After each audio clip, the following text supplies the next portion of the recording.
Bonjour tout le monde et bienvenue. Tout d'abord, je me présente, Christine Argenteau, avocate au service conseil à la direction des affaires juridiques de l'Association de la construction du Québec. J'ai le plaisir d'être accompagnée ici aujourd'hui de Maître Yvan Houle, avocat d'expérience en droit de la construction et associé au sein du cabinet Borden-Ladner-Gervais.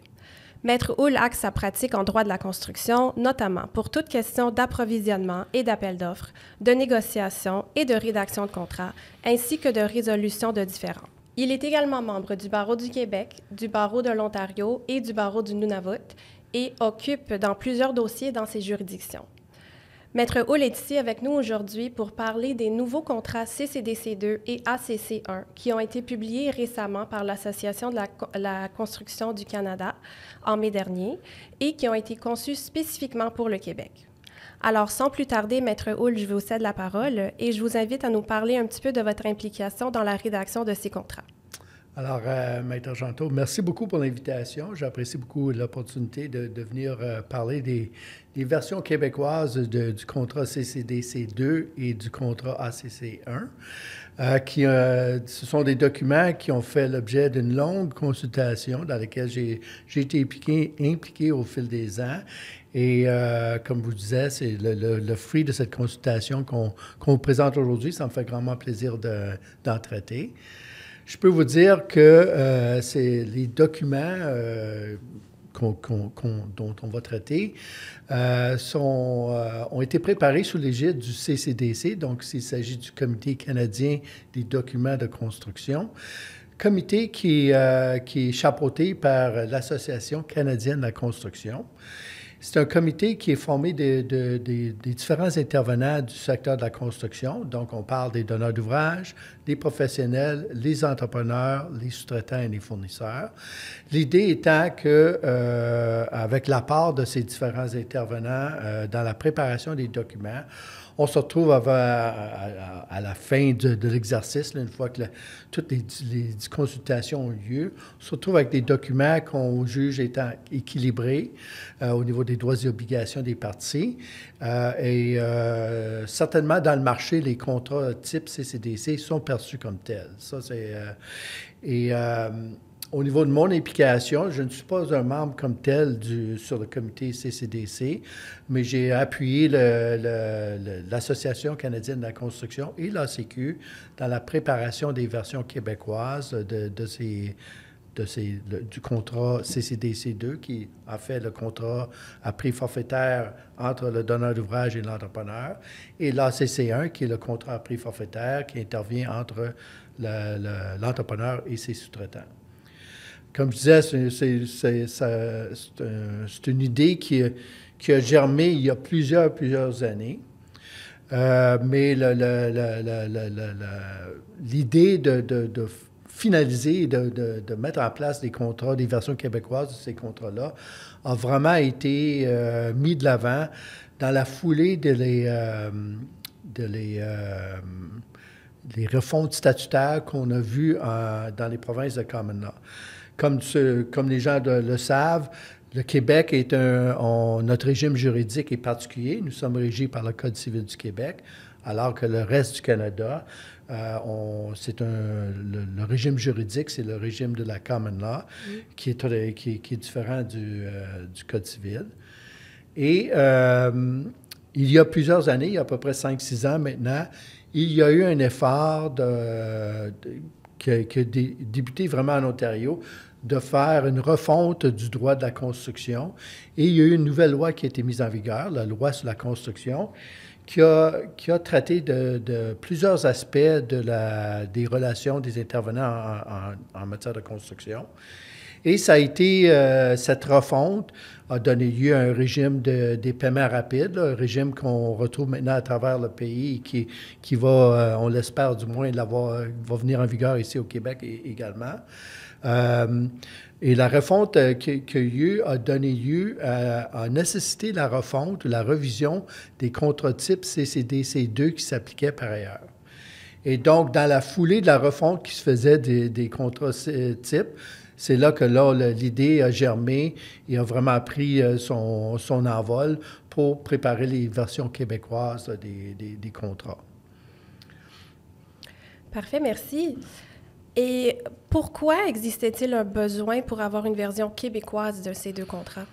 Bien, ce qu'il faut savoir, c'est que les contrats types, jusqu'à l'adoption des contrats, des versions québécoises, c'est qu'au Québec, on utilisait les contrats types qui, eux, étaient en grande partie préparés en fonction des régimes de la Common Law. Avec les refontes statutaires là, qui sont intervenues en Ontario et ailleurs, on se retrouvait avec une terminologie qui se retrouvait dans les contrats qui n'était aucunement applicable ou qu'on ne retrouvait pas nécessairement dans le Code civil du Québec. Et donc, à ce niveau-là, l'idée a été d'arrimer, le libeller la terminologie des contrats types pour le Québec à la terminologie qu'on retrouve dans le Code civil du Québec. Avant ces contrats, ce qu'on faisait, c'est que les contrats types, pour qu'ils trouvent application au Québec, il y avait un mécanisme qui était prévu au contrat qui prévoit que la loi qui régit l'endroit ou l'emplacement de l'ouvrage va être la loi qui va régir le contrat. Et donc, évidemment, ce qu'on faisait, c'est qu'on prenait on appliquait le contrat type qui nous provenait des Common Law, des provinces de Common Law, pour qu'il soit applicable au Québec. À cause de cette disposition contractuelle, on prévoyait de façon expresse que le Code civil du Québec s'appliquait à l'emplacement d'ouvrage. Et là, malheureusement, c'est là qu'on était confronté à la difficulté de la terminologie, parce que, puis on va en parler, mais les contrats types, avant l'adoption des contrats québécois, parlaient des notions de privilège et d'achèvement substantiel de l'ouvrage. Et ça, ce sont des notions qu'on ne trouve pas au Code civil du Québec. Évidemment, au niveau du Code civil du Québec, on parle plus d'hypothèque légale et on parle de fin des travaux. La notion d'achèvement substantiel, en tant que telle, comme notion juridique, ne s'applique pas particulièrement au Québec. Si on regarde les contrats CCDC 2-2020 Common Law versus le CCDC 2 qui a été conçu spécifiquement pour le Québec en 2024, quelles sont les différences importantes entre ces deux contrats? Pour comprendre les différences, il faut savoir que, premièrement, comme j'ai dit tantôt, alors qu'on parle d'un privilège en Common Law, au Québec, on parle d'hypothèque légale. On sait que l'hypothèque légale, c'est le mécanisme juridique que le Code civil accorde aux intervenants de la Constitution pour garantir leurs créances. Et le Code civil a son régime particulier qui établit des critères pour donner ouverture à l'hypothèque légale, sa mise en œuvre, comment la régler, comment la publier, etc. Alors que la même chose, on retrouve un régime statutaire distinct pour les privilèges en Common Law, mais ce régime-là est totalement différent de ce qu'on peut voir au Code civil. Également, ce qu'on trouve, ce qu'il faut savoir, c'est qu'au Québec, on a une notion la notion qui s'applique, là, qui est centrale au contrat dont on parle, c'est la notion de fin des travaux. Le Code civil prévoit à l'article 21.10 ou définit, ce qui constitue la fin des travaux. C'est l'article 21.10 du Code civil du Québec qui le prévoit. Puis la définition de la fin des travaux, c'est lorsque l'ouvrage est prêt pour l'usage auquel il est destiné. On va en parler tantôt, qu'est-ce que ça veut dire, là, mais c'est la définition qui est prévue au Code civil. Cette définition-là, on ne la trouve pas nécessairement dans qu'est-ce qui nous vient de la Common Law. Également, toujours dans l'article 21.10 du Code civil du Québec, on prévoit que c'est le client qui est tenu d'accepter l'ouvrage avec ou sans réserve. Encore une fois, on va en parler, mais essentiellement, ce sont les grandes distinctions là, qu'on trouve entre les deux contrats. Alors qu'on parle de privilèges en Common Law, on parle d'hypothèque légale au Code civil. Et alors qu'on parle d'acceptation avec ou sans réserve ici au Québec, on va parler de notion d'achèvement ou d'exécution substantielle de l'ouvrage et de la notion à l'effet que l'ouvrage est prêt pour son occupation également. Très bien. Donc, parlons maintenant des nouvelles notions de prêt pour la réception avec et sans réserve qu'on retrouve dans cette nouvelle version du contrat. Alors là, évidemment, ce qu'il faut savoir également, comme je l'ai dit tantôt, le Code civil, essentiellement, nous prévoit des notions de base qui vont régir les relations juridiques entre les parties. Et les parties sont libres d'alimenter ou de supplémenter ce qui est prévu au Code civil. Alors, quand on parle de la notion de fin des travaux ou de l'acceptation avec ou sans réserve, c'est tout ce que le Code civil nous dit et les parties par contrat peuvent augmenter ou peuvent alimenter certaines des obligations en sus de ce qui est prévu au Code civil.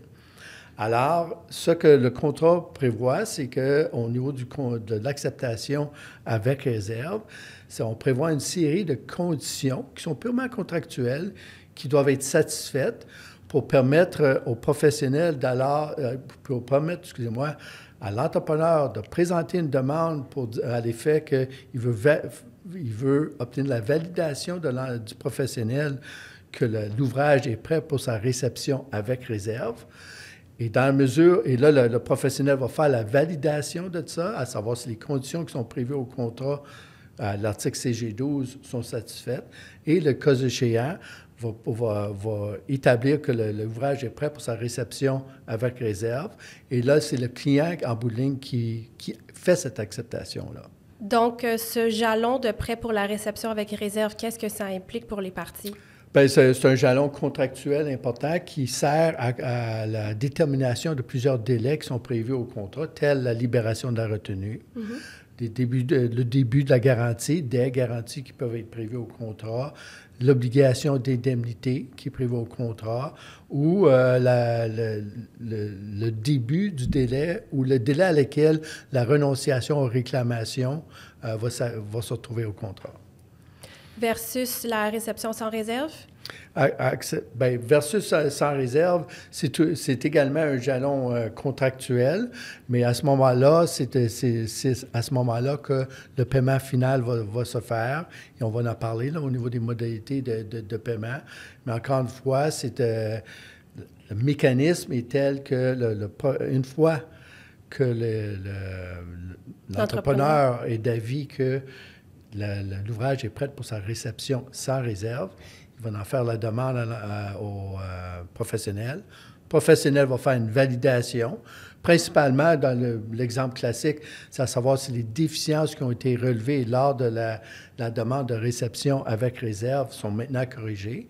Le cas échéant, le professionnel va constater que l'ouvrage est prêt pour sa réception sans réserve et le propriétaire va alors accepter l'ouvrage tel quel sans réserve. Et c'est à ce moment-là qu'il va y avoir libération du sol contractuel. Du sol contractuel, voilà. Et normalement, le contrat va prévoir un délai pour ça, le délai de 30 jours pour le paiement comme tel, etc. Mais au moins, le délai commence à courir à compter de ce moment-là. Et autre nouveauté qu'on a parlé brièvement tout à l'heure, c'est l'introduction de la notion de l'hypothèque légale. Voilà. Alors, comme on sait, l'hypothèque légale, en vertu du Code civil, a son propre régime qui lui est applicable. Une grande différence entre ce qu'on voit au Québec et ce qu'on voit dans les autres provinces, c'est la question de dénonciation. Au Québec, le sous-traitant, pour avoir droit à l'hypothèque légale, pour protéger son droit à l'hypothèque légale, doit préalablement dénoncer son sous-contrat au propriétaire de l'immeuble, au propriétaire enregistré de l'immeuble. Et pour ce faire, donc, il y a une obligation de dénoncer. Et le contrat, donc, prévoit des mécanismes dans l'éventualité d'une dénonciation. Le propriétaire va avoir droit d'exiger, comme le Code civil le lui permet, d'exiger soit une quittance ou une renonciation à l'hypothèque légale pour les paiements qu'il aurait reçus. Donc, ça, c'est au niveau de la dénonciation, mais également dans l'éventualité d'une publication d'une hypothèque légale. Donc là, on est dans le scénario où le sous-traitant a dénoncé son sous-contrat pour une raison ou une autre, il n'est pas payé et juge qu'il doit protéger sa créance en publiant une hypothèque légale, dans ce cas-là, le propriétaire, la loi reconnaît au propriétaire le droit de retenir des sommes dans cette éventualité-là. Et le contrat prévoit à ce moment-là un mécanisme qui donne le droit au propriétaire de retenir une somme suffisante pour couvrir le montant de l'hypothèque, les intérêts et les frais. Donc, dans le fond, on reprend ce qui est prévu au Code civil du Québec Voilà. et on est venu l'ajouter au contrat, notion qui ne faisait pas partie du contrat CCDC 2 2020. Voilà. Et encore une fois, comme j'ai dit, le Code civil étant La squelette. les éléments de base là, qui donnent des droits aux parties, les contrats alimentent quelque peu les droits et obligations, à savoir la façon dont les retenues vont se faire et qu'est-ce que le donneur d'ouvrage peut exiger pour libérer les sommes à l'entrepreneur. Dans les anciennes versions 2008 et 2020 du contrat CCDC et ACC, on parlait de l'étape de l'achèvement substantiel de l'ouvrage. On en a discuté brièvement tout à l'heure. Cette notion ne se trouve plus dans la version Québec 2024 de ces contrats. Est-ce que vous pouvez nous dire un petit peu plus en détail pourquoi? Bien, la raison, c'est que l'achèvement substantiel de l'ouvrage, c'est une notion qui est définie dans les lois ontariennes et ailleurs au Canada. Donc, c'est une créature statutaire là, créée par la loi qui a ses propres critères pour déterminer, pour établir s'il y a un achèvement substantiel de l'ouvrage. Alors, pour revenir à mon propos du début de la discussion, c'est ce qu'on a tenté de faire, c'est, alors qu'avant avant l'adoption des nouveaux contrats, on essayait d'arrimer cette notion d'achèvement substantiel avec la situation québécoise et ça donnait lieu à une panoplie de difficultés au niveau de l'interprétation, au niveau des fois les gens avaient des visions différentes, à savoir si l'ouvrage était substantiellement achevé ou pas. Est-ce qu'on n'a pas les mêmes définitions législatives qu'on retrouve dans les autres provinces? Voilà. Et en plus, il y a des différences de province en province. Mm-hmm. Alors là, ça ajoutait à la complexité. Donc, alors là, avec les nouveaux contrats, on a écarté cette notion-là et c'est là qu'on retrouve les notions. On s'est retranché sur le libellé du Code civil du Québec pour traiter uniquement des notions d'acceptation avec réserve et sans réserve. Alors, concernant ces nouvelles ajouts dans la version québécoise des contrats, la réception avec et sans réserve, est-ce qu'il y a d'autres nouveautés que vous voulez nous en parler? Bien, une nouveauté ou un effort d'essayer d'arrimer les perceptions des différents intervenants de la construction. Et une des raisons pour laquelle la consultation a été assez longue et, je dirais pas difficile, mais très élaborée pour l'adoption des contrats des versions québécoises, c'était que la communauté professionnelle, les architectes principalement, étaient très préoccupés par le rôle qu'on leur attribuait au niveau de la réception sans réserve et avec réserve. Ils craignaient qu'en s'immisçant dans ce processus-là, qu'ils assumaient une responsabilité qu'ils n'étaient pas prêts à assumer ou qui étaient un peu réticents, pour de bonnes raisons, à assumer. Alors, ce qu'on retrouve, puis c'est pour ça qu'il faut bien comprendre l'objectif qui était recherché, puis je pense qu'il était atteint par le libellé, c'est que le rôle du professionnel lors de la réception d'ouvrage, que ce soit avec réserve, sans réserve, c'est qu'il fait une constatation de la validité de la demande de l'entrepreneur. Mais, encore là, le contrat se retranche sur le libellé du Code civil. Ce n'est pas l'approbation qui accepte l'ouvrage, que ce soit avec ou sans réserve, c'est bien le client.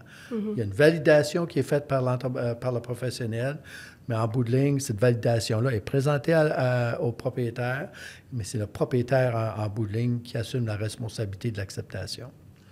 Et donc, une fois que après plusieurs discussions, puis une fois que les gens ont été satisfaits du libellé qu'on trouve dans les contrats, bien là, les professionnels ont accepté de s'arrimer avec cette nouvelle obligation. Parfait. Alors, parlons maintenant de paiement. Quels nouvelles ajouts est-ce qu'on peut retrouver dans les contrats ACC et CCDC à cet égard? Alors là, évidemment,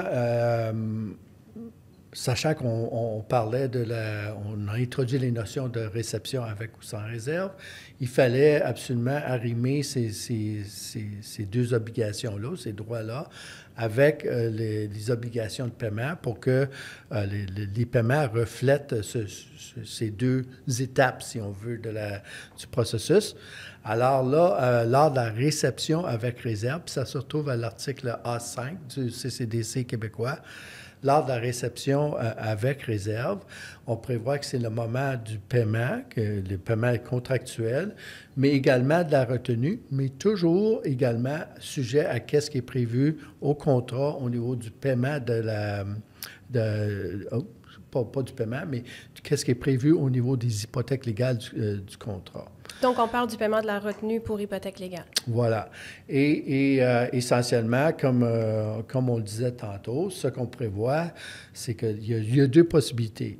Il y a la situation où il y a des sous-traitants qui ont dénoncé leur sous-contrat, auquel cas le contrat prévoit que pour le paiement lors du paiement de la réception avec réserve, le propriétaire va être en droit d'exiger de la part de son entrepreneur qu'il y ait des quittances ou une déclaration solennelle, ça dépend du choix d'entrepreneur et puis qu'est-ce qui est prévu de façon expresse au contrat. Mais le propriétaire va exiger la preuve du paiement de l'entrepreneur, de ses sous-traitants qui ont dénoncé le contrat. Et cette preuve, elle est demandée... Cette preuve-là, elle n'est pas exigible lors du premier paiement. Cette obligation de fournir cette preuve-là va commencer à courir à compter de la deuxième demande de paiement. Parce que c'est une preuve que les paiements précédents ont été effectués. Faits, voilà. Et l'autre possibilité, c'est lorsqu'on est dans la situation où on est au stade de la réception sans réserve. Mm-hmm. Alors là, évidemment, on présume que les déficiences ont été corrigées, auquel cas le solde contractuel peut maintenant être libéré à l'entrepreneur général, sujet aux autres obligations qu'il peut avoir au niveau de la fourniture des documents contractuels, quoi que ce soit. Mm-hmm. Alors, essentiellement, pour résumer, on a arrimé les obligations de paiement avec la réception avec ou sans réserve. Et est-ce qu'on a les mêmes modifications dans le contrat ACC entre l'entrepreneur général et le sous-traitant? Oui, alors là, évidemment, on sait que le contrat CCDC 2 entre le donneur d'ouvrage et l'entrepreneur, ça fonctionne en parallèle ou en tandem avec le contrat de sous-traitance. Alors, les modifications qu'on va retrouver dans le contrat principal, le contrat entre le donneur d'ouvrage et l'entrepreneur, vont se retrouver dans le contrat de sous-traitance ACC 1. Donc, il y a le même effort qui a été fait il y a un double effort. Arrimer le libellé de l'ACC 1 avec les obligations du Code civil, le libellé du Code civil, mais également s'assurer que ça fonctionne au niveau de la relation entrepreneur et sous-traitant, pour éviter qu'il n'y ait pas de conflit entre les dispositions contractuelles qui régissent la relation donneur d'ouvrage entrepreneur et celles qui régissent la relation entrepreneur et sous-traitant. Et je voulais aussi parler de l'obligation, dans le fond, qu'on retrouve dans le contrat ACC à l'article A6 en cas de défaut de paiement du maître de l'ouvrage. Oui, alors là, ça, on parle d'une innovation, il n'y a pas de doute. Et là, le scénario, c'est on est dans une situation où le propriétaire, pour une raison ou une autre, fait défaut de payer de l'entrepreneur général, avec le résultat que l'entrepreneur général n'est pas en mesure de payer le sous-traitant. Mm-hmm. Dans ce cas-là, plutôt que de simplement juste ne pas payer le sous-traitant, le contrat ACC1 prévoit maintenant une obligation de la part de l'entrepreneur face à son sous-traitant, de l'aviser du non-paiement, et deuxièmement, s'il le faut, enregistrer une hypothèque légale, publier une hypothèque légale pour protéger sa créance potentiellement, mais également la créance du sous-traitant. Ça que ça veut dire, évidemment, on innove dans ce contexte-là parce que là, on impose une obligation auprès de l'entrepreneur. Mais ce qu'il faut savoir, c'est que ça ne veut pas nécessairement dire que l'entrepreneur doit immédiatement publier l'hypothèque légale. Évidemment, il dispose toujours du délai qui est prévu au Code civil pour ce faire, c'est-à-dire que, comme le Code civil le prévoit, on prévoit qu'il y a un délai de 30 jours de la fin des travaux pour la publication de l'hypothèque légale. Donc, scénario qu'on peut facilement entrevoir, c'est le donneur d'ouvrage fait défaut de payer l'entrepreneur pour une raison ou une autre. L'entrepreneur doit donc aviser son sous-traitant du défaut justifie, si on veut, son non-paiement au sous-traitant à cause du non-paiement du propriétaire. Et si jamais il n'y a pas d'entente qui intervient, bien, l'entrepreneur devra, dans le délai prévu au Code civil, enregistrer l'hypothèque légale pour protéger la créance de son sous-traitant. Alors, toujours sous le même thème de la notion d'hypothèque légale, donc nouveau ajout dans le contrat CCDC conçu spécifiquement pour le Québec. Est-ce que vous pouvez élaborer encore un peu plus sur cet nouvel ajout concernant spécifiquement l'hypothèque légale? Oui, une particularité du Code civil du Québec, c'est que, comme on l'a dit tantôt, le Code civil définit de façon expresse la notion de fin de travaux. Et comme j'ai dit tantôt, il s'est permis aux parties d'élaborer ou de préciser ce qu'on entend par la fin des travaux. Et les contrats font ça par le truchement des clauses dont on a parlé. Ce qu'il faut savoir par ailleurs, c'est qu'en dépit ou même en dépit des dispositions qui sont prévues au contrat, la notion de fin des travaux, dans l'éventualité que les parties ne s'entendent pas à savoir si la fin des travaux est survenue ou pas, la détermination définitive de cette question-là va relever des tribunaux au Québec. C'est une question factuelle et donc ça va... Est-ce que la fin des travaux est survenue dans le cadre d'un projet particulier? Bien ça va dépendre des circonstances particulières d'un projet. Et encore une fois, dans la mesure où les parties ne s'entendent pas, les parties ont toujours le loisir d'avoir recours au tribunal pour une détermination, à savoir si la fin des travaux est survenue ou pas. L'exemple classique, c'est, comme on l'a dit tantôt, la fin des travaux sert d'un mécanisme juridique qui sert à computer des délais. Un de ces délais-là, c'est celui du délai de publication de l'hypothèque légale. Le Code civil exige que l'hypothèque légale soit publiée au plus tard dans les 30 jours de la fin des travaux. Et là, souvent, survient des litiges où on se pose la question, est-ce que l'hypothèque légale publiée est tardive ou pas, dans le sens, est-ce qu'elle a été publiée au-delà des 30 jours? Et là, on peut se retrancher sur le contrat, on peut regarder s'il y a eu une acceptation avec ou sans réserve pour voir au niveau contractuel qu'est-ce qui a été prévu au niveau de la fin des travaux. Mais si les parties ne s'entendent pas, ils pourront avoir recours au tribunal pour avoir une détermination à savoir est-ce que le 30 jours est échu ou pas. Selon les circonstances particulières voilà, ça va dépendre. Projet. Et ça, alors que ça crée une certaine incertitude parce qu'on a beau définir ce qu'on a pu définir au contrat, il faut savoir que du fait de la façon dont le Code civil est rédigé, cette question-là demeurera toujours sujet à une détermination définitive d'un tribunal. Alors, c'est un bon rappel pour nos entrepreneurs de bien prendre connaissance des exigences contractuelles, des nouvelles clauses contractuelles qu'on retrouve maintenant dans les contrats CCDC2 et ACC1 version Québec, et aussi toujours de bien prendre connaissance des exigences prévues dans les documents d'appel d'offres. Effectivement, de très sages conseils. Merci beaucoup, Maître Hull, pour cette présentation et pour ces précisions. Je suis certaine que nos entrepreneurs en profiteront. Bien, merci à vous aussi. C'est avec un grand plaisir d'échanger avec vous aujourd'hui. Alors, merci à tous pour votre écoute. Et si jamais vous avez des questions concernant ces nouveaux contrats CCDC2 et ACC1 version Québec, n'hésitez pas à contacter l'équipe juridique de l'ACQ.